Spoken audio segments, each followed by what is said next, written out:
Oh, Laura's already here. Hi, Laura. Ooh.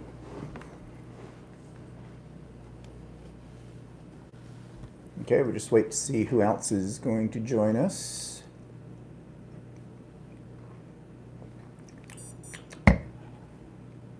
Today's okay? Yeah, it's fine. Not sweet enough? No, it's sweet enough. And okay, so got what, 5 there showing up? We'll just give everybody a few minutes or a few seconds. Our fancy hors d'oeuvres. Cindy's here. Hi, Cindy. In Virginia. Hi, Virginia. And so we are having really fancy hors d'oeuvres today.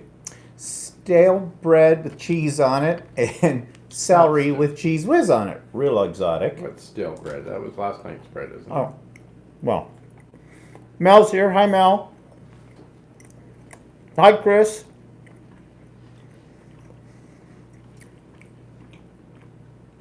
Chris, I have a question for you because I watched your videos. What are those hibachi or hibachis or habanachi? What are those actually? Are they like a wallet, or are you supposed to put a little booklet in them? Are they like a journal cover? Or I didn't really understand what they really were. Bonnie's here. Hi, Bonnie.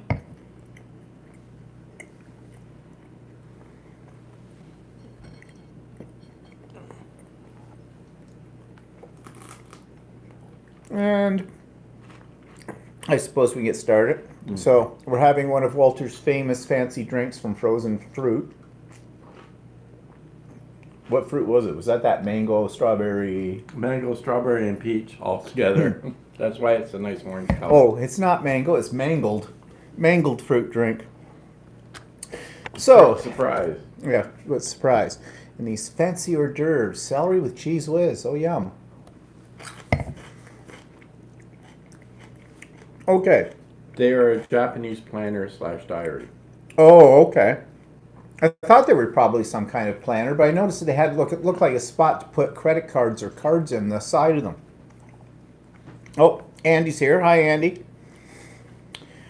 Okay, so before we get into today's discussion, which will probably irk some people. Said I did get an English version though. Oh, okay. Well, that's good. Don't speak Japanese? I don't either.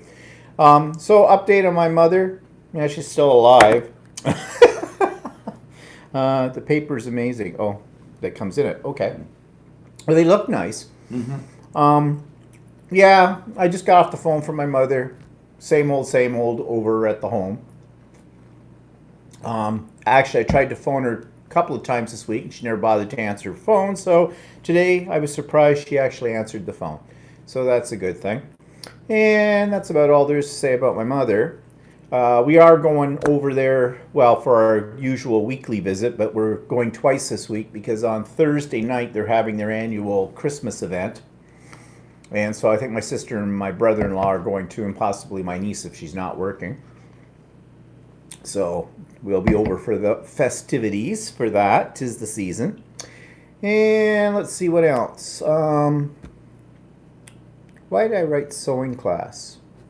I didn't have one this week. Or did I? Well, yeah. Oh, yeah, Monday was all day sewing class, the last one. Oh, no, now Naire's here. Good morning. Oh, Naire's here. Jeez. Early rise for you. No school? Oh, you guys aren't in your summer vacation, are you, Naire, now? Forgot it's that time of the year. We're there. Yeah, so anyways, yeah, I had an all-day sewing class. Actually, I had it finished before, and I'm going to show it tomorrow on my vlog, the quilt top. I haven't done the layering, of course, or anything like that. Last working day today. Kids on holidays, yes. Oh, okay. Good. So you enjoy your holiday. And then, Naire, when do you go back then? Do you get 2 months off? I don't think they get 2 months off. I think They get more holidays during the year. Like, they're spaced out a little bit more than us, I think. So, Anyways, till the end of January or something. it might be, because when we went the first time we went, we were there right during the Christmas and New Year, so we were there for the holidays. January week before the kids start. Oh, okay. So not quite as long as we get, but I think you get more breaks throughout the year, which actually is not a bad idea. Yeah, I hear the kids get pretty much all of July and August off. Yeah, that's ours. And they get 2 weeks now. The kids will be off. Imagine this is the last week before Christmas holidays, and they're off for 2 weeks for Christmas holidays, and then they're back at it again. Chris's their school holidays just started as well. So, okay, well that's nice. Enjoy your holidays. Good night, Ree. And Chris too. I don't know if that affects you or not, Chris, but in one way or another. And so yeah, sewing class was interesting. And what else? Oh yeah, my guild had the Christmas potluck. I don't know if I mentioned it last week, but I think I said that last year the Christmas potluck, they divided the alphabet by surnames in half. The first half of the alphabet were supposed to bring savory. The second half of the alphabet were supposed to bring sweet. Well, that didn't work out so well, because what happened was there were more boxes of chocolates and crappy cookies than you'd ever seen. A lot of people didn't stick into the category they were supposed to stick to. And there's always the old excuse too. Sorry if this sounds sexist, but I've just been too busy to make anything for this. Woman's work is never done. Yeah, whatever. So they ran out and got a box of chocolates. Well, that's not really, I don't think, that great. But anyways, and then it was like piggies at the trough last year. And I made the mistake of being near the end of the line because I thought it'd be nice. Ladies first. Hell with that, since I'm the only guy there. And so there was hardly, like, some people brought enough food for like one person. It's a potluck. You know, you don't have to feed all 60 or 70 people that are supposedly coming to it, but really you bring more than enough. You bring enough for, you know, more than one person. So this year they decided, since people weren't following the rules, why not just do it as appetizers, finger food? And the guild would provide a large slab cake kind of a thing for dessert. And I figured, okay, so how many boxes of chocolates or cookies will come this year because they don't pay any attention? Well, I was rather surprised. It wasn't one box of chocolates or one box of cookies. People actually kind of went out of their way and actually brought finger food. And then I figured, okay, how many of them are going to bring it in a box that needs to be heated up? Because we don't have any facilities for heating things up. We meet in a church. I'm sure the church has a kitchen in it, but that's beside the point. We don't have access to that part of the church, for one thing. And second of all, you know, some of those appetizers take like 45 minutes in the oven. So, nope, none of them were frozen. Actually, there was a good variety and there was food left over. So, surprise me out of it all. And actually, there was a good variety. So, it was actually a good time. So, that was a pleasant surprise this year. And yeah, and guess what? We're having Christmas this year at our place again. My sister supposedly was going to have Christmas dinner this year. And, well, that's changed because on Christmas Day they're going to her sister-in-law's, my brother-in-law's sister's place, I guess. So we're going over on Christmas Eve anyways for dinner. And because the kids will be around at that point in time, and they're not kids, they're adults pretty much. But then that meant that we're doing Christmas Day here. We're doing it with Walter's family, which is fine. I mean, we've done it the last few years. And we didn't know about his nephew, though, and his nephew's wife, and their two little girls, our great nieces, because they never know. And we yeah, and a lot of times they're busy with their my nephew's wife, her family. They're usually going off to their place or something like that. And well, I guess this year they're not. And so. It's more difficult too for them to make a decision because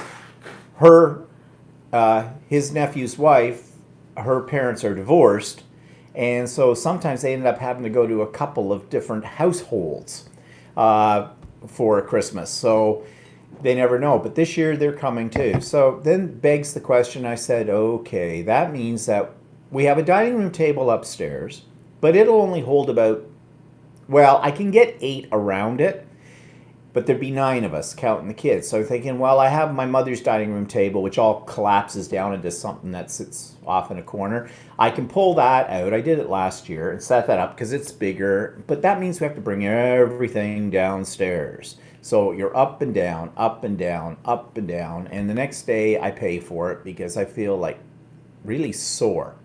God, I must be getting old. Think of the exercise. Yeah, fuck off. Oops, I'll get monetize that. I meant fudge off. Fudge off. That's what I said, fudge off. But I made the decision today. If we add a little table to the end of the dining room table upstairs, we can get everybody around the table. We'll set up the kitchen table as smorgasbord so everybody can help themselves, and I don't have as far to walk. I can get everything cleaned up and whatnot on one floor. So that's what we're going to do.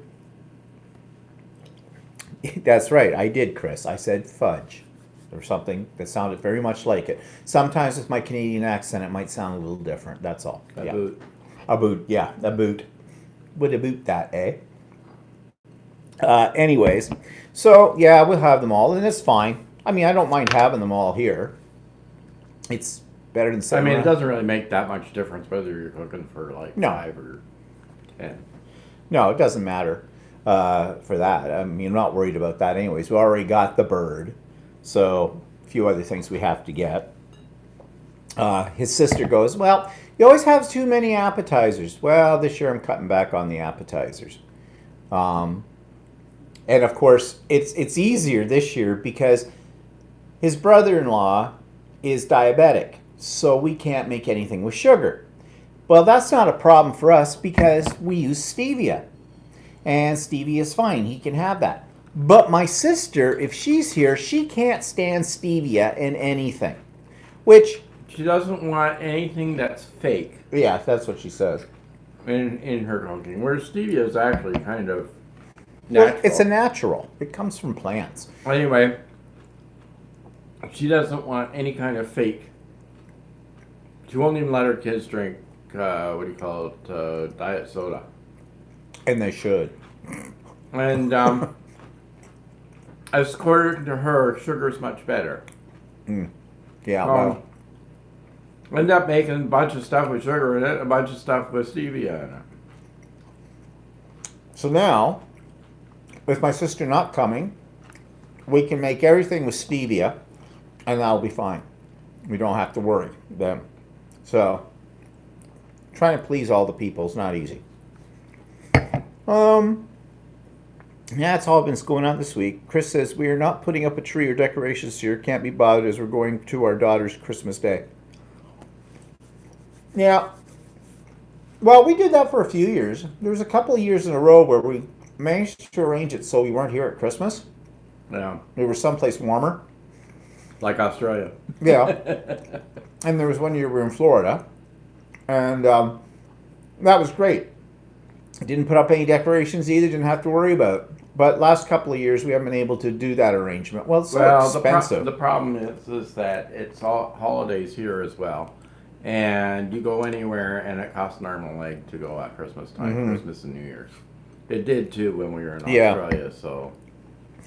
But anyway, so we're here. So, and I did show the Christmas decorations I put up. I'm a minimalist these days.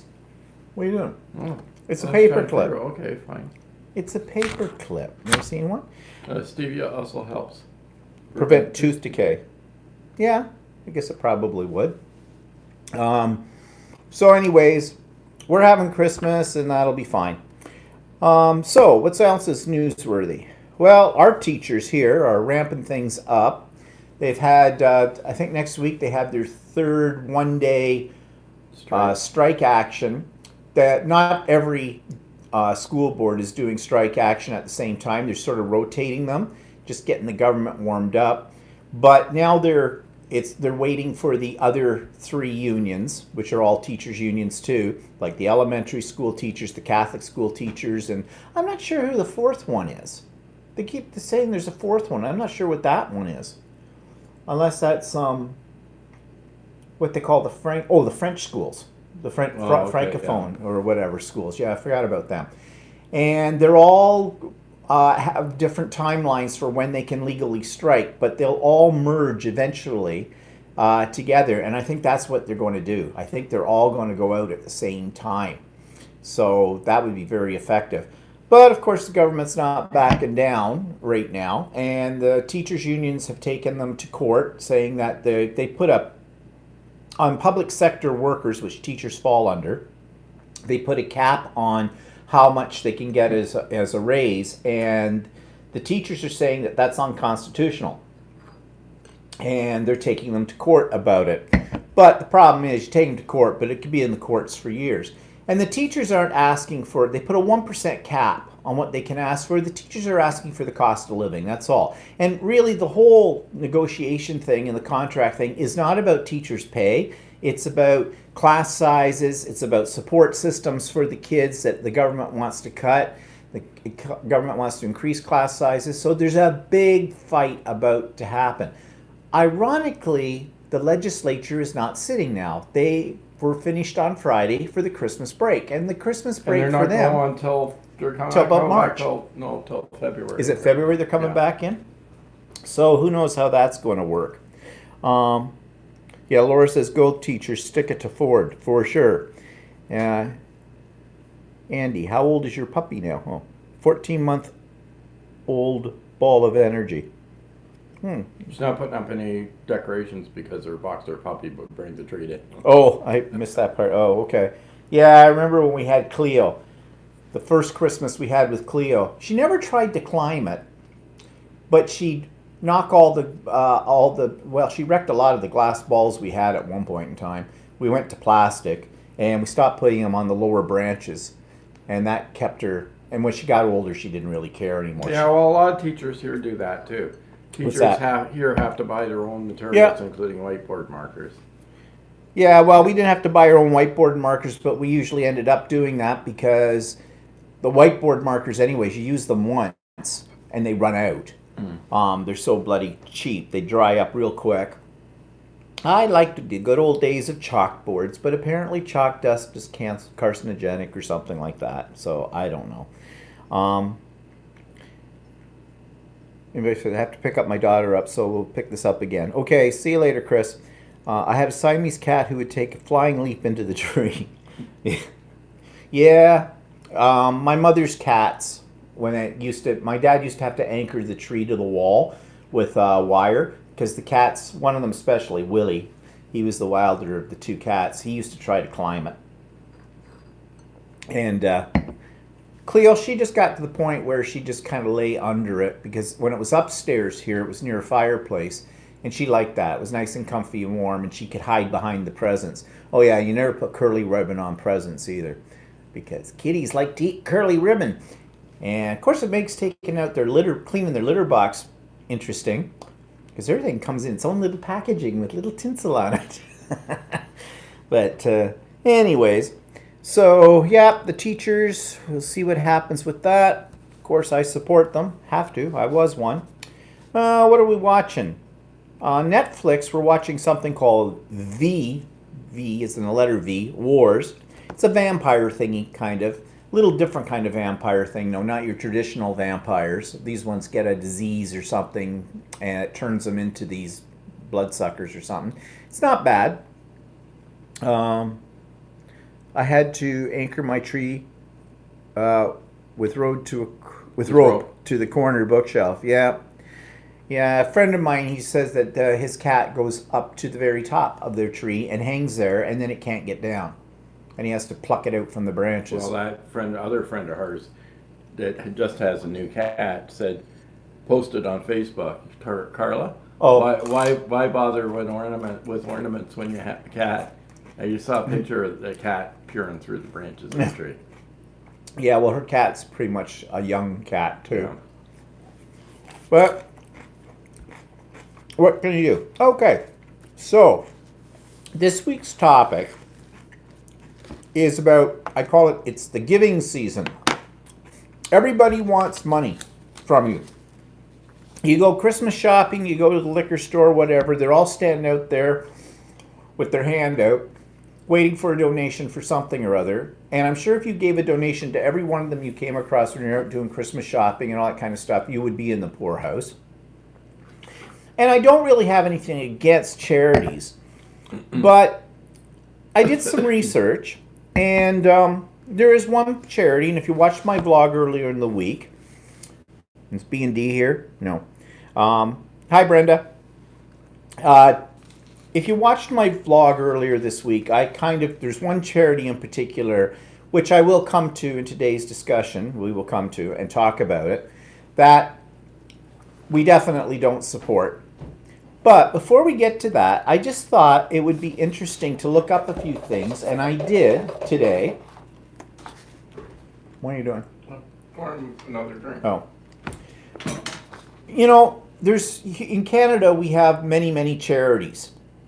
And they're always looking for money all year round, not just at Christmas time. Like you go into a grocery store and say, hi, would you like to contribute $2 to Sick Kids Hospital, to the Canadian Cancer Society, to the Diabetes Foundation, to Heart and Stroke, to Habitat for Humanity, for food banks, whatever. Everybody wants you to give money. And after a while, I used to feel a little guilty and say, no, kind of a deal. I didn't. Now I don't feel guilty because everybody wants it, and I think they're used to that answer from people. Because those people in the grocery stores, for example, I feel sorry for them. They're under an obligation to ask this, but they probably don't like having to ask you if you want to do that. And it used to be, would you like to contribute to? Now they put a dollar amount on it. Now, would you like to contribute $2? $1 isn't enough. They want $2. And some want more than that. So, greedy charities out there. So I looked up some interesting facts about how much of that money is actually going towards what they say it's supposed to go to, and how much is actually used in what they call administration. And I was kind of surprised. There's one here that's called World Vision Canada. World Vision, I don't know much about them, but they have advertisements on TV all the time. And they basically, I think, supposedly support third world countries. I think they may finance medicine, food, things like that for, underdeveloped third world countries. They're the ones that always show you pictures of starving children with the big eyes and all that kind of stuff. Well, apparently their percentage of their revenue that goes to administration is 18%. Well, someone's got to pay for the advertising on TV. Marie says, off to work now. Have a lovely day. Okay, have a good day. Have a good day at work. Have a good holiday. Have a good last day. Yeah, good last day. So 18%. Well, I suppose that's not so bad because there is another group here. It's the Heart and Stroke Foundation of Ontario. Now, these are in our country, okay? Some of these are in other countries as well, but the Heart and Stroke Foundation in Ontario always has stuff on TV and the radio advertising them. They're always looking for money for this and the whole bit. 48.7% of what they bring in goes to administration. Almost half. Yeah, so every dollar that you give, 48 cents of that dollar goes to administration. To administration. Really, no wonder there's not a cure for heart disease. Maybe if they put more of the money into the research for that, there would be. Another interesting one was United Way. Now, I don't know if you've heard of United Way in other countries. I don't know if they are in other countries, but it's kind of a conglomerate of several different, it's an umbrella charity. And supposedly they divvy out the money to all these other charities. One thing is, they are Catholic based, have strong ties to the Catholic Church, for one thing. They do not support LGBTQ organizations. And they also Well, they claim now that they. oh did, well, but- yeah, the band. Well, we'll come to these ones that claim about that in a minute with the one I'm going to talk about the most. But they also put certain parameters on the charities that they give money to. Like what was it you said that? Well, apparently, like a lot of charities have opted out of their umbrella sort of giving thing because they used to say, or I don't know if they still say this, but they used to tell these charities that their primary charitable source has to be from the United Way. Mm. So they can't really do their own fundraising. So that kind of limits them. Yeah, it limits them to how much whatever United Way gives them.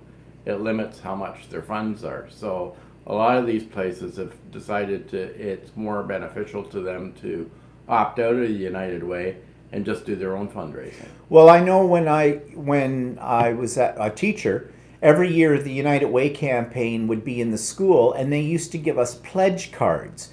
And the pledge cards were you're supposed to give a certain amount from every one of your paychecks to the United Way. I never did, but there were some schools where some principals used to call the staff in individually and ask them how much they were going to give. They would coerce them into giving money, which that's kind of not Yeah, right. well, where I used to work, they used to put high pressure on you to give too.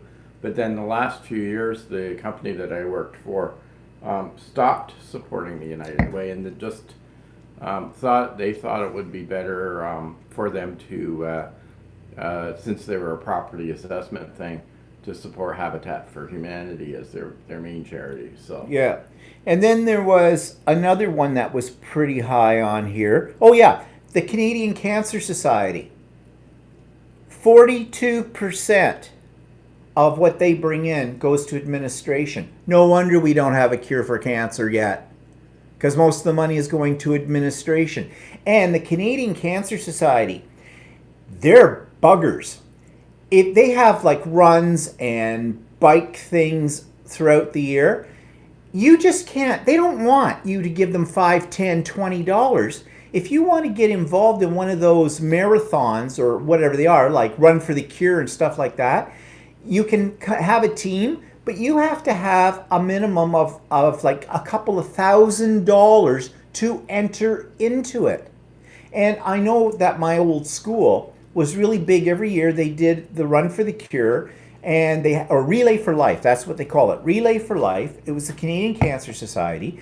The kids were all involved in it. It was a huge fundraiser for Cancer Society in my school. Like my school would raise over $50,000 every year for it. But in order for those kids to participate, they had to be in a team of 10, and the team had to raise at that time it was $100 for each kid to be part of the team to start with. Then you had to raise more money on top of it. And what these kids did, which was smart of them, was they planned activities for like months ahead of this in order to raise the money for each of the teams so they could enter it. But I mean, wait, this is a charity. Shouldn't they be happy to get whatever you end up raising? And when they have the runs for like breast cancer and stuff like that, the same thing. They do that. in fact, there were a few people that I knew that Hi, used Carol. to participate in the breast cancer run, and the limits got so high that they had to raise that people decided to stop running, not Yeah. participate, because they said it was too hard for them to raise the funds. Yeah, because that's ridiculous. So, big charity. But now you know why. Because when 42% of the funds that they raise goes to support their administration of it all, then, yeah. So, no. And a lot of these charities go by the idea that, well, whatever we get, so what if it costs 60% or 40% for administration, because that's commercials and and they have to pay their admin staff and everything. They figure, well, that's the cost of raising the money. The thing that, that's ridiculous because, okay, I get it. They have to have a certain amount of money that has to go in because they do have expenses, okay? I get that. But have you ever seen well, in this country, the commercials for Cancer Society are lavish and it's on television and there's a lot of them all the time. And they have billboards and they have newspaper advertisements and they have people canvassing. Actually, I don't think they have people canvass anymore from door to door. I haven't seen anybody come to our door in a long time, so I don't know about that. But yeah, okay, some of that stuff costs money, obviously, but at the tune of 42%, no wonder they want you to have like $2,000 to put in a team or to get involved in it off the bat. What's being said here? Laura says, almost 20 years ago when I was a grad student, I worked as an events coordinator in the summers for the Canadian Heart and Stroke Foundation. At that time, 30 to 35% of the funds raised went to admin. Yeah, and now they're up to 48.7. That would give you a heart attack right there. I'm not surprised, she says, to hear the percentage has increased over the years. And yeah, and there was another one on here that I highlighted. Oh yeah, the Canadian Diabetes Association, 28.4% of their revenue goes to their administration. Now, the reason I bring this one up is because I get a phone call usually once a week, used to be more frequent than that, for their clothesline program, which is basically donating used clothes and household items, which they sell at Variety Village, which is one of the charity shops. It's like a Goodwill kind of a thing. They resell that stuff. Yes, you can go into there and you can buy, gently used clothing and things like that at a much cheaper price, although their prices over the last few years have been going up quite a bit.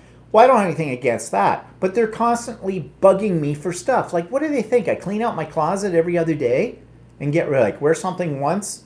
My mother used to do that. Wear something once and then donate it to them. And then they have their administration's 28.4. Well, I don't know if they pay these people who make the phone calls. I was assuming they don't, but maybe they do pay them. I don't know. And other one that's not on here, so I have no idea what their overhead was, but talking about societies or charitable organizations that have high administration costs, I'm sure that the MS Society, multiple Sclerosis.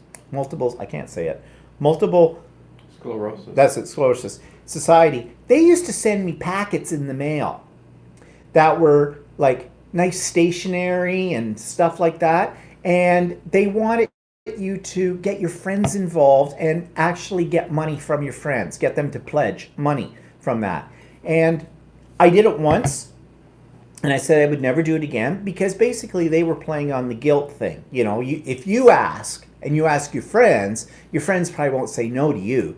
They'll probably say no to somebody who they don't know that calls them or shows up on the doorstep, but maybe not you, which I thought was kind of a sneaky method for getting money. But then they keep sending you these packages of things, our thank you for it, and they want you to pledge money for them. I throw them in the garbage. Okay, sorry, in the recycling bin, okay? Stop sending me this stuff.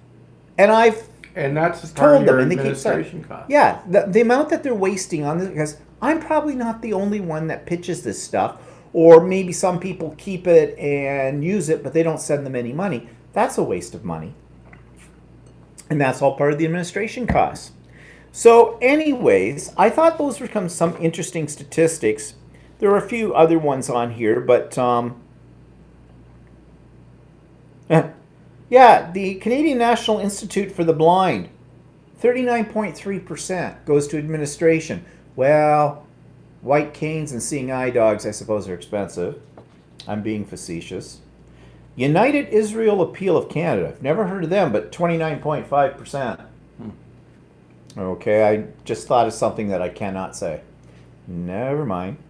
But those were the high ones. But the highest one on here was actually the Heart and Stroke Foundation, which I found surprising. Now, one that's kind of interesting is the Salvation Army Territorial Headquarters. 15% is administration, but I don't know what they mean by territorial headquarters. And that brings us to the charity we want to talk about today. Okay. I talked about this on my vlog earlier this week. I got one comment from B&D, who live in the United Kingdom, and they said that the things that I was saying about the Salvation Army, they didn't really agree with, at least from their point of view in the United Kingdom, which is fine. And I've done some more research today, and there's a couple of things I want to quote when we get there. But why do we have a problem with the Salvation Army? Well, first of all, let's talk about what the Salvation Army is. Everybody knows the Salvation Army, especially at Christmas time, right? They're standing at all of the liquor stores, the grocery stores. They've got it used to be a kettle or a drum, now it's a ball. I don't know, a chain, it might be different in other parts of the world. And there's somebody standing there, and you're supposed to donate money in the drum. And we all know the Salvation Army is famous for, going out and helping homeless people, people in need, people who need a shelter, who need food, things like that. And I think everybody has the opinion that the Salvation Army is a really great charitable organization. I mean, they have their little bands, they're playing their music on the street and everything like that.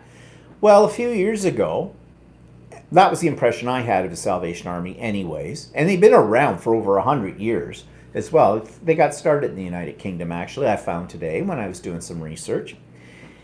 And then I found out a few years ago that they basically have a problem with members of the LGBTQ community. Major problem with them, to the point where it has been said that they will not help if they find out that someone who might be a homeless person or needs their assistance. They won't help them if they find out they're gay or lesbian or transgendered or whatever. That they actually support gay, what do they call it? Conversion therapy places, which are, to convert gay people, lesbian people to come straight, this kind of stuff. That they discriminate in their employment practices and their benefits practices when it comes to the LGBT community and all this stuff. And there's been a real outcry in the last few years from the LGBT community saying basically do not put your money to the Salvation Army for this. Okay, so yeah, it got my ire up, and I did some research into this today. So, first thing I looked up is I found a thing about the Salvation Army answers these accusations. And they talk about, like one of them says, does the Salvation Army turn people away from its center because that person was gay or lesbian? The official answer from the Salvation Army is, well, no, they don't. That their mission statement is to help all people, regardless of race, creed, color, sexual identity, in times of need. They help everybody. But they had one line in here in this answer to this. It says, at times, the Salvation Army has joined other religious organizations in solidarity on issues like religious liberty and traditional definition of marriage. And their definition of marriage is between one man and one woman. And they base that on their understanding of the scriptures. And they pull a lot of their information from Romans, the book of Romans in the Bible, which is one that's usually misquoted and taken out of context, along with Leviticus as well. And in Romans, it basically says that it doesn't say that marriage is between one man and one woman. It implies, though, that that's what it is, but it can be interpreted, okay? So that's what they base their philosophy on, part of their philosophy. But then it says, does the Salvation Army provide benefits to same-sex partners of employees? In other words, they don't support same-sex marriage, okay, because of what the Bible say. But they won't turn people away. That's what they say. So what about as employees? It says the Salvation Army adheres to all relevant employment laws and provides for domestic partner benefits accordingly. We offer benefits to all Salvation Army employees and do so in much the same way that other companies and private organizations provide them. We extend access to benefits for family members of our employees, which may include same-sex partners according to applicable law. Typically, this is done through insurance vehicles that are set up for employees within a particular Salvation Army unit. Basically, what they're saying is they do not discriminate when it comes to employment and benefits if the law says they can't do it. So, but they're not saying that they believe in it. In other words, they're saying, we will do this because we have to do it, not because we agree with doing it. So that's their way of getting around it. And they do put in here, may include. And then at the end of it, too, they're saying, depends on the Salvation Army unit.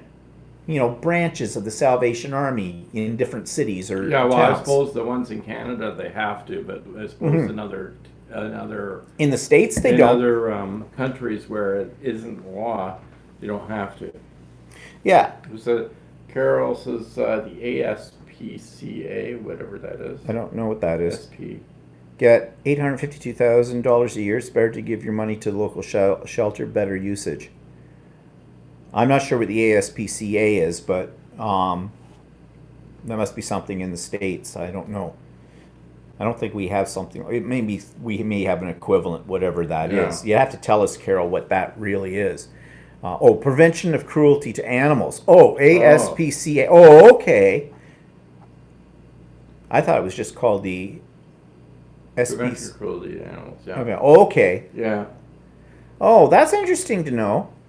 Because I always figured they Yeah, were... well, a lot of these charitable organizations, their administration, they have a large corporation that administers the charity. And of course, the head of the charity gets big bucks from, that's part of the administration costs. Yeah, American SPCA. Yeah, okay, now I understand. Yeah, what that is.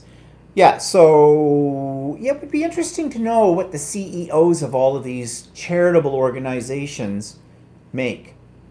That'd be part of their administration costs, I'm sure. And I don't imagine they're making like $30,000 a year. More like $330,000. So anyways, the Salvation Army, this is all comes from the Salvation Army's official website, where they're refuting all of these things that people say, the LGBT community say they don't do. Now the next question is, the Salvation Army's position statement on homosexuality notes that Scripture forbids sexual intimacy between members of the same sex. Does that mean the Salvation Army believes that Christians whose sexual orientation is primarily or exclusively same-sex are called upon to embrace celibacy as a way of life? Well, that's the question. So in other words, they're saying that the Salvation Army's position on it is you're okay to be gay as long as you don't practice it. In other words, be celibate and that kind of thing.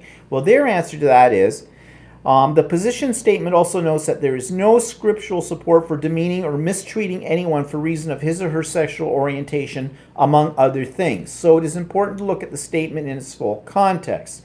It's also important to note that our position statements are meant primarily as theological guide for our church members and in no way impact our commitment to non-discrimination. While we certainly understand that some may disagree with our position, we hope they can come alongside us in supporting efforts to meet human needs. That says nothing. What they're saying is, to be generous to them is, well, really, we don't stand up there and preach that homosexuality, being gay, being lesbian, whatever, is a bad thing. We abide by the scriptures, and we allow our members individually to decide in their own manner what they can tolerate or not tolerate.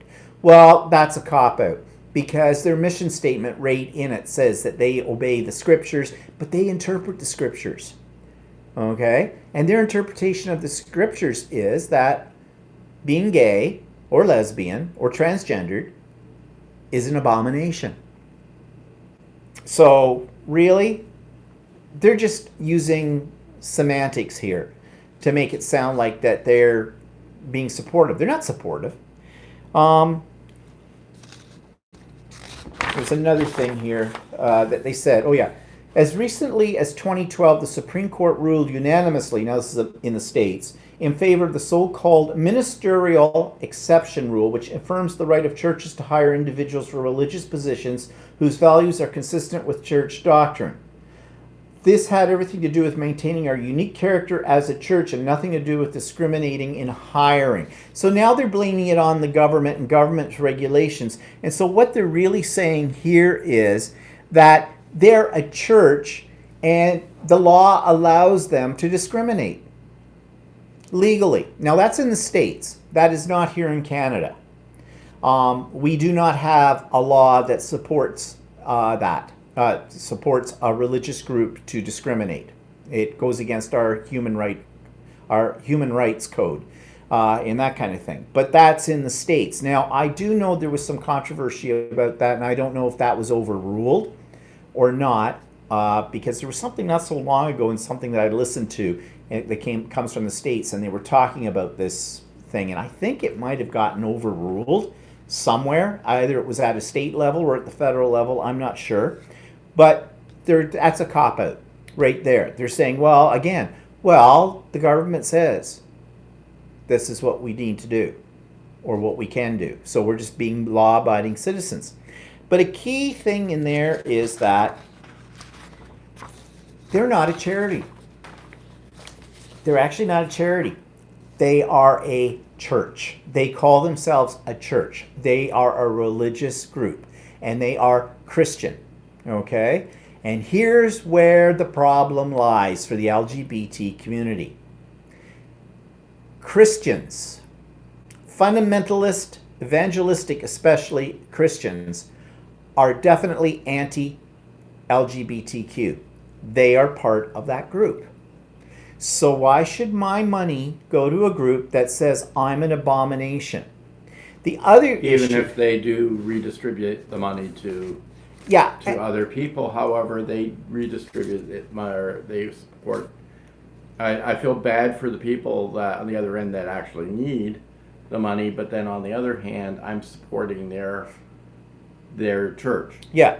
So the other issue that I have with the Salvation Army, I have several things here, is that one, I was watching a YouTube video. I went this morning and I watched a whole bunch of YouTube videos because I didn't want to make this sound like I was just going to throw out there things and saying don't support the Salvation Army. I looked at Salvation Army's record too and the things that they've done. And this is where I have a bit of a conflict. They do a lot of good. I mean, I can't say that they are totally evil in this. They do a lot of good. They have a history of doing all kinds of things. They've done more things in terms of helping out homeless people, people who need shelter. They even have groups or referral services for people that have everything from unplanned pregnancies to HIV infection, all this kind of stuff. They have psychological services that they can direct people to in the whole bit. They do a lot of good, across the general population. But I have a problem with the fact that they're two-faced in their attitude. And that's not just the Salvation Army, that's many Christian groups out there. And I'm sorry if you're a Christian. I used to be a member of a Christian church at one time too, and I'm not anymore. So, because of their stand on this kind of stuff. But one person said, this one guy I listened to, and actually it's a really good YouTube video. It's called, if you're interested in looking it up, it's called Tom the LGBT Advisor. And it's his episode 5, The Salvation Army, Anti-LGBT Sentiments and Charities. So if you just look up Tom the LGBT Advisor, you will find this one. And he explains the issue fairly concisely and clearly. Chris says, I had a friend, we had Britman in the contact for years, that was in the Salvation Army. He had a problem with alcohol. He became homeless, and they refused to help him when he asked for it. Okay. And there are lots of stories of like that in the LGBT community. There is one story that I read in one of the things I was reading this morning, that a transgendered person was refused. It was a homeless person, but they were transgendered. They were refused shelter and they froze to death on the streets of New York. I think it was New York, for this. Now, the Salvation Army has come back and said that was totally made up story. That was not true. I'm not sure who to So believe. apparently he should have known better from their teachings. Yeah, well, you see, their teachings. And that's the other thing, too.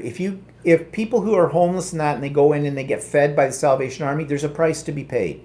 You have to listen to them sermonize and try to do their conversion on you, bringing you to Christ, as they will call it. So it's that old adage, you have to sing for your supper, kind of a thing. Now, I get it. They're a religious organization, okay? They believe in prayer and that kind of stuff. And, okay, so that is the price you pay if you need some help, I guess. But if they're throwing it down your throat, or they're making you feel like you are Less of a person. for this.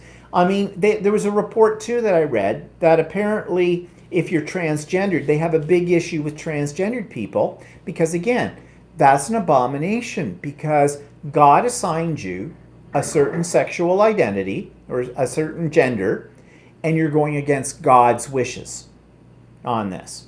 So what they'll do with transgendered people is they will give them shelter, but they force them to share a room or accommodation with somebody who's not of the same sex they identify with. So let's say a transgendered female, okay? Which means born a man, but identifies as being female. Well, they'll make them sleep and share bathroom facilities with men. And that can be really hard on those kind of people because sometimes these other people that are also sharing the shelter don't look upon transgendered people in a favorable light, and they get beat up, they get robbed, all kinds of things happen to them. So it's really not a safe spot for them, and yet the Salvation Army says it is a safe spot for them. But they're making them do this. So again, I'm not sure how much of this is absolutely the truth. I'm just going by what I've found in my research and what I've read. As Chris says, we are horrible people. My hubby used to get religious door knockers, and he and his brother would just stare at any daughters they brought with them, and they did not return. His brother even said one. How much for the little girl? That's kind of funny. Yeah. So back to the Salvation Army. So this guy, one of the things he said was, they're not a charity, it's a church. And as such, follow the scriptures as they interpret them. And the other thing that the Salvation Army talk about, lifestyle. They call being gay a lifestyle. Now, the word lifestyle suggests a choice. You have decided to live that way. I have decided to live the lifestyle of the rich and the famous. I have decided to live the lifestyle of the vegan. Okay? I have decided to live a lifestyle as a vegetarian. Those are choices. Okay? Those are choices. Being gay or lesbian is not a choice. That is something that you are born as. All right? Because, and I've said this before, in this world, and outside of this country, Canada, who would choose, if you were going to choose a lifestyle, who would choose to be gay or lesbian in countries where they kill you for being gay or lesbian? Who would choose that? So it's not a choice, therefore it is not a lifestyle. And that is a suggestion that if it's a lifestyle and it's a choice, you can unchoose it. And that's where conversion therapies, and which are usually led by Christian organizations, come into play, which the Salvation Army have supported in the past. Now, they say they don't support them anymore. And if you go to their official website, they've got a whole propaganda on there showing how they're not discriminatory towards LGBT community, which in itself it's kind of like the old adage, methinks the lady doth protest too much.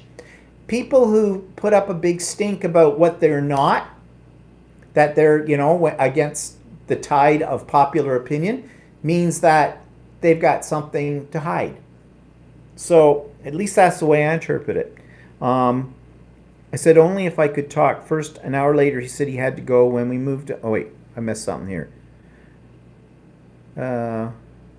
Laura says, yep, I heard that too. A person locally who had a drug addiction was turned away, I guess, by the Salvation Army. And then Chris says they stopped coming. I guess the ones, that came to the door. I had one once that asked me if he could chat to me about religion. I said only if I could talk first. An hour later, he said he had to go. When we moved, he came again and said, it's you. I'll let everyone know you have moved.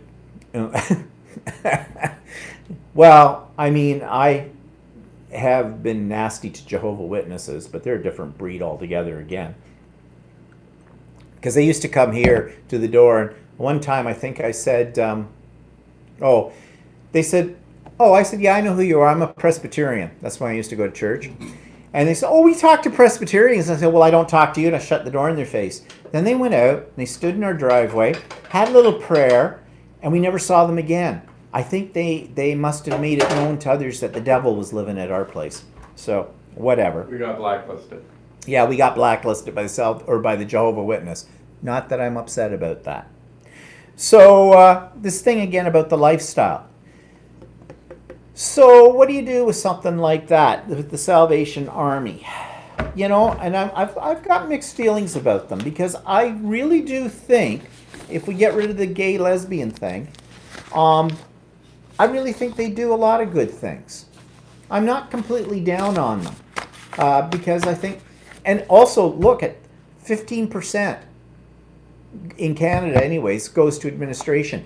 And I read something, the guideline is that most charitable organizations, no more than 15% of what they bring in should go towards administration. So they're playing within the boundaries of that.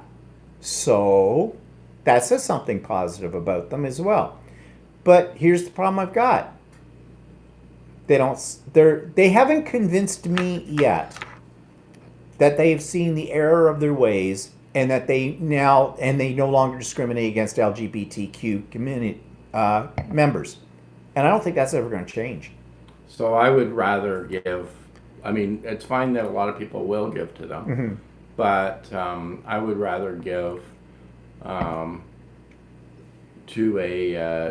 directly to like a shelter or something, or food bank or something. Well, that's what this one article was saying too about that. When you're talking about giving out your charitable dollars, the things. Where did I have that one? I was sort of thinking, how would they take it if I said to them, okay, you do a lot of really good work and everything like that, and I've got $10 bill in my hand, and I would like to give this to you, but since there is a segment of our population you do not support, I want change back. Thank you for my 10. And I will take, let's say, if 10% of the population is gay or lesbian, then that's 10% of the population you're not supporting. I'd like $1 back for my 10, please. Yeah, that's not going to happen, but you get the point. So Problem is a lot of people that are Salvation Army have a lot of volunteers at their kettles, but they also pay a lot of people too. Yeah, that's the other thing. That's been happening in the last few years. They actually pay many of those people that are standing there with the kettles or whatever for the donations. They pay them. Well, Now, mainly because they can't get enough people that are willing to do it voluntarily. but if they're a charitable religious group, their membership should be all for this. Shouldn't they be? Yeah, but they say they don't have enough people. So that makes you wonder there too. Why don't they have enough people? What's happening with that? People are getting wise to them? I don't know. Bonnie says, there are a lot of religions that do good work in the community, but Sally Ann's visible, so that is why we hear about it. That's true.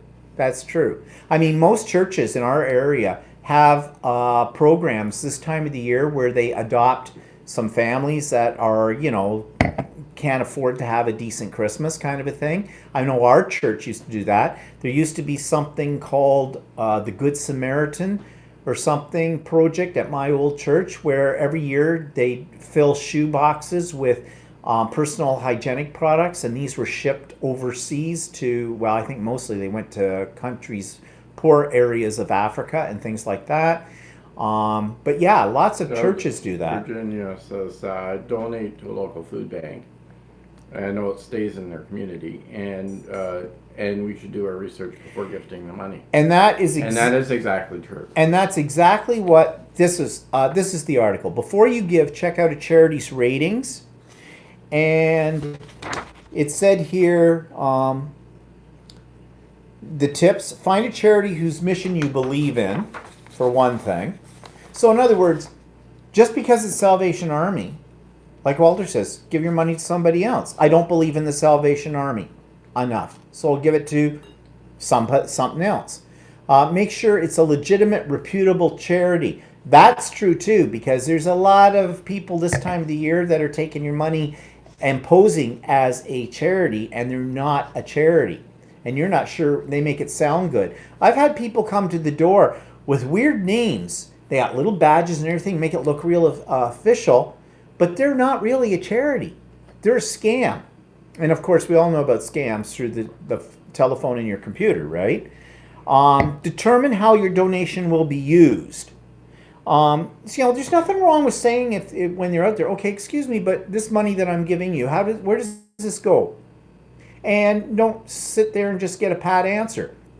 Oh, it's going to feed the homeless. Where? When? How much of this money goes to the homeless? Now, those poor people working on those drums at the liquor store, they're not going to be able to give you that information at all. In fact, probably most of them can't give you that information because they're not in administration. They probably don't know what the breakdown is. But it would be really convenient if they could hand you out a card with that information. I think that might make people give certain charities more money more often if they actually knew what the breakdown was. Of course, nothing's saying that they're lying. Said here, the typical charity spends 70% of its budget on programs, according to Charity Navigator. Look for nonprofits that hit or come close to this benchmark. The rest of typical charities' budget goes to administration costs, 15%, and fundraising, 10%. So basically they're saying here, now I think this is an American article, that at least 75% of what they get in should go to where they're saying it's going to go. It says also be sure to assess the impact of the charity's work. And it says if you don't have time to do the research and can't decide which charity to choose, you can still make a tax-deductible charitable contribution to a donor-advised fund. Now that's interesting, back to Salvation Army. I don't think Salvation Army issues you a tax-deductible donation because they're not actually a charity, they're a church. Yeah. And if you give money to a church, I don't know if you can get it taxed. I'm trying to think when I used to give money to my church. If you give registered donation, like if you just give them $5, they're not going to. Well, no, they're not going to give you that. If you gave a registered donation to a church, do you get a tax deduction? I think you do. Yeah, I think I used to. I think I used to do. I think, but when your parents used to give donations to the church, yeah, I think they we used to be able to write it off. Yeah, well, not all of it. No. Not in our country, anyways. No, We got a percentage of it or something. Yes, you get a tax deduction receipt See, from the church. Yeah, that's right. unless it's just a casual donation. Like, I mean, a lot of these donations that you get at a liquor store that says, would you give $1 to sick kids? Well, that's not a... Well, we have a minimum amount, though. I think a minimum amount to get a tax deduction is $20 in our country. Yeah, they say you do in Canada and in the States, there's a tax deduction for that. Okay, so, but you have to give enough money to get that because Yeah. because here in Canada, I know they'll issue you a tax receipt for $20 or more. Most charities say that. So I want to go back though to move away from the Salvation Army and let's look at food banks. Okay, that's on my list today. Okay, again, I'm going to sound like the Grinch. All right, who's it? Virginia says she gives to the local food bank, and that's great. The grocery stores this time of the year, and usually around Thanksgiving as well, and Easter and that, they have things set up where you can donate. You know, you're buying your groceries, so you throw in a can or something of stuff. Or lately, what I've seen them doing, which I suppose there's nothing wrong with it, you can buy a bag of food, like symbolically. You give so much money and supposedly that's enough, and they usually have a bag showing the kind of things they would throw in it, and it's just a symbolic representation of that's where your money could go or something like that. And that's usually a $5 or $10 donation or something like that. I don't have any problem with, food bank for the people who, basically can't, they have to choose between rent, especially the ones that live in the big cities like Toronto, apparently. They sometimes have to choose between paying their rent or buying food. I don't have a problem with that. What I do have a problem with, and this has been reported in the news many times, are the people who are using the food banks. Not all of them are necessarily homeless people. They are people who have overextended themselves because their payments are due on the Mercedes-Benz, or, the condo fees are a little high this month. And they're going to the food bank to supplement their income for these luxury items by taking food from a food bank. Well, that's not right. Sell one of the cars. Really? Does anybody need a Mercedes-Benz? No. However, I think there's a minimum amount of people that are doing that sort of thing. Yeah, I don't think it's a vast majority, but even if it's a small bunch that are doing it, that's not right. Well, they do have people. Michael used to work for a food Yeah. bank, and they do actually. They have to ask. They ask them why they want donations from the food bank. Oh, do they? Michael had to screen them. Oh, okay. But then, okay, but what's stopping them from saying Yeah, what's stopping them from lying? Yeah, basically? nothing. So I don't know. I mean, I agree. I don't think there's a lot of people that do that, but even a few people, they're taking food from that food bank that should be going to people who really need it. Yeah. Oh, Dana's here. Hi, Dana. Yeah, she says her church provides a tax receipt, and Chris has to go. Okay, bye, Chris. Has to get her daughter. So I don't know. I guess the whole problem too is, and now broadening our discussion out a little further here beyond the Salvation Army and individual charities and things, is the time of the year. They're all playing on our heartstrings, aren't they? These charities exist not just at Christmas time, they're throughout the year. But this time of the year, that's when everybody gets sentimental and they get emotional and they feed on that emotion. They feed on guilt. So, is that right? I mean, you know why they're doing it, right? They want the money and everything for that. But I just question the whole thing. And you can get pretty hard on it too. You walk into one store, you come out, someone's got their hand out there. Or the cashier's asked you for money. Then you walk down to the next store and the same thing's happening. And it's bang, bang, bang. And these places stand outside of the liquor store. It's a sin item, liquor and the whole bit. And so you're walking out with a case of booze, kind of a thing, your Christmas wine and the whole bit. And there they are with their drum or whatever, looking for money. And of course you feel a little guilty. Yeah, I've bought all this devil liquor here, and there's poor people starving in the streets and all this kind of stuff. So, I don't know. Grinch. Mel says, I never give money to any religious groups. I only donate to nature conservation and to Red Cross disaster relief. Oh, interesting about Red Cross. On my statistic sheet. Where's my statistic sheet? Okay, where did I put the darn thing? There, it's up there. Oh. Okay, Red Cross was on here. The Canadian Red Cross.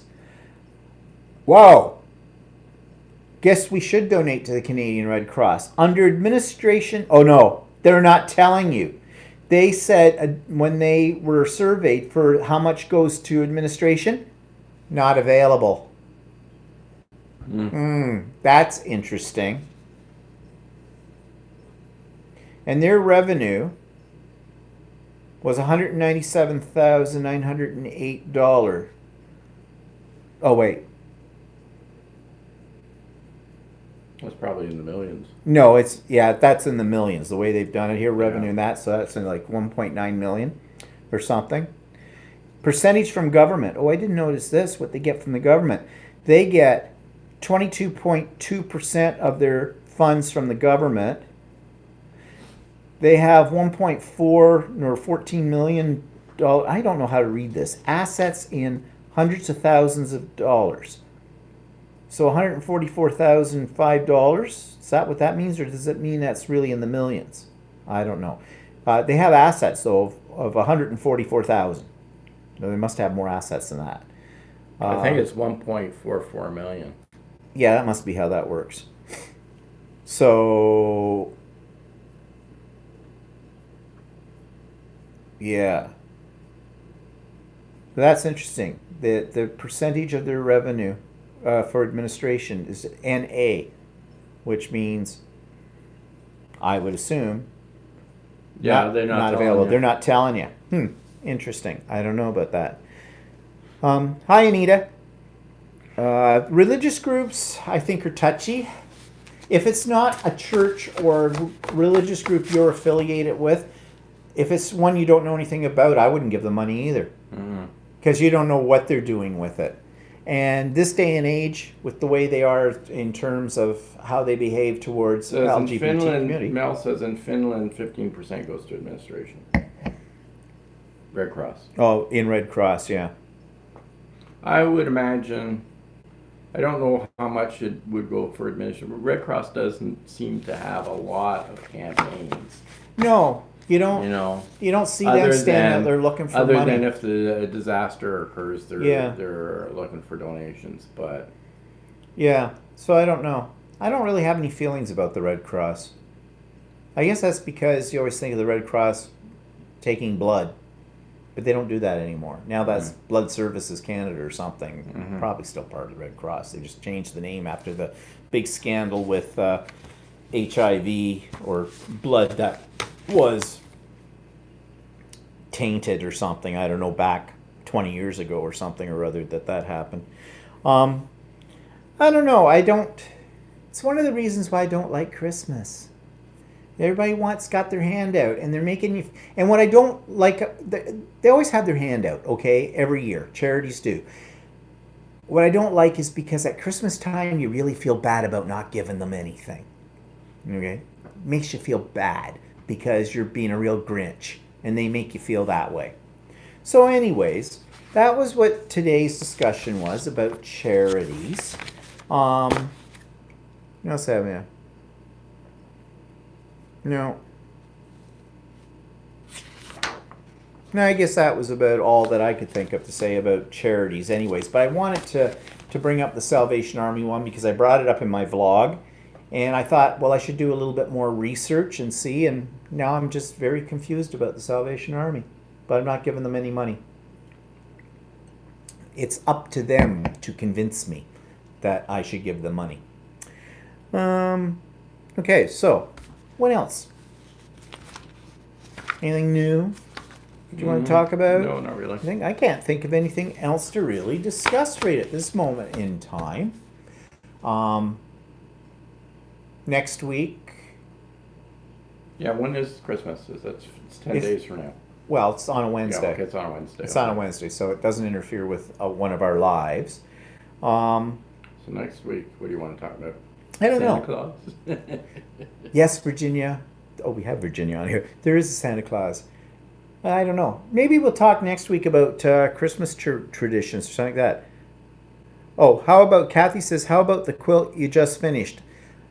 No, I can't show that today. I'm going to show it tomorrow on my vlog because it's all downstairs. It's in a box. And I don't feel like going downstairs and getting it. Sorry. Oh, I can show you one thing though. I'm going to show this tomorrow on the vlog. Was a high Walter used his. Oh yeah. Show your bags. Didn't I show you my bag? I showed my bags last week. Did you have them all done last week? Well, most of them, yeah. Virginia says, I have that book. Yes, Virginia, there is a Santa Claus. I can show you my latest creation. Oh, yeah, the angel. I'm going to show this again tomorrow, but this is my angel. That's all done in the embroidery hoops on my sewing machine. It took about 3 days to make it. She lights up underneath. In her skirt, I've got a little LED light, but it's not there right now. But, yeah, there's her back.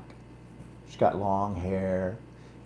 And this is a piece of organza that's all been embroidered as well on it. I think it turned out really nice. In fact, I was making this and I was going to give it to my sister. I changed my mind on keeping it. It took too long. So yeah, that was the latest project.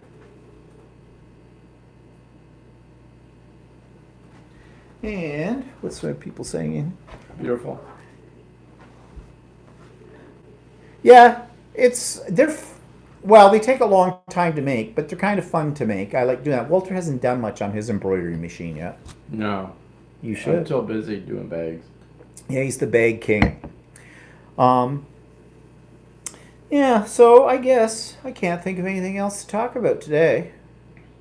Next week. What's our time like? Well, we've got 15 minutes left if we go that, but I mean, if we go a little short, I'm sure that's not going to bug anybody. I don't know. What shall we talk about next week? Andy wants an angel. Oh, all by myself. Give me the angel. It would probably come to you. It would probably be crushed in a box.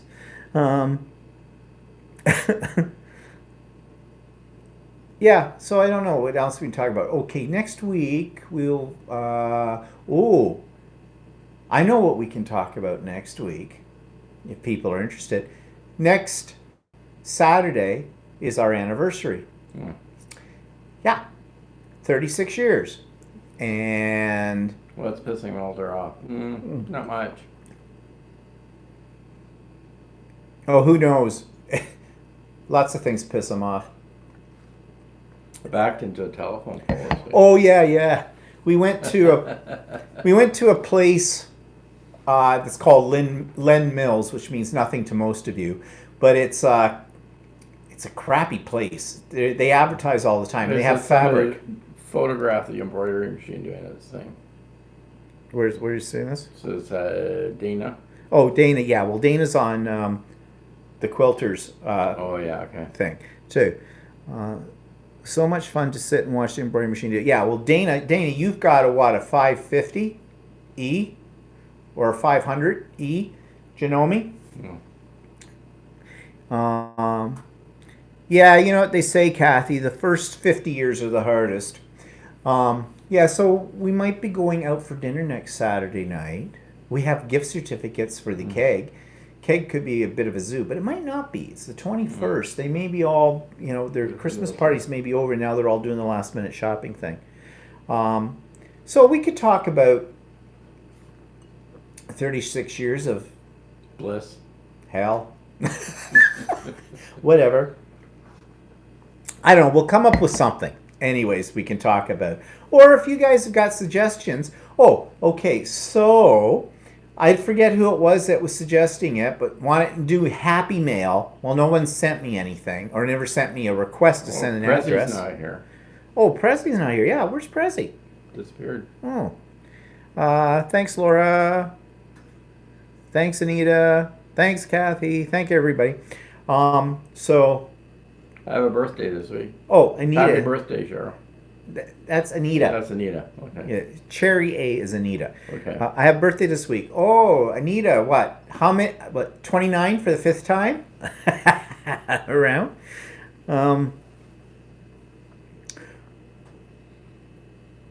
Kathy says it would be interesting to know about the trips you have taken in those 36 years. Oh, we got too many. Oh, we have so many of those. This year, 2020 is trip year, starting in the spring. We've got all kinds of things planned. Yeah, Yeah, well, we'll come up with something. We'll see. Something maybe light. Maybe we could talk about Christmas traditions. What do you people do at Christmas time? How's your Christmas going to work out this year? What do you do in the past? What do you do that you do every year? Thanks, Mel. Oh, Dana says, I love my Husqvarna Diamond and learning my Bernina 700E. Oh, okay. I thought you had Janome 5. That's Kim. She's got that. 500. On the 19th, Anita says, I'll be 61. She's just a child. You're younger than us, Anita. Just a tip. Okay? You'll be getting my age. What do you mean, getting your age? I'm 61. Oh, yeah, for a month Yeah. left, and then it was 62. Always remember the golden rule for aging. Moisturize. Lots and lots of moisturizer. And Andy says, I still think you should give me the angel.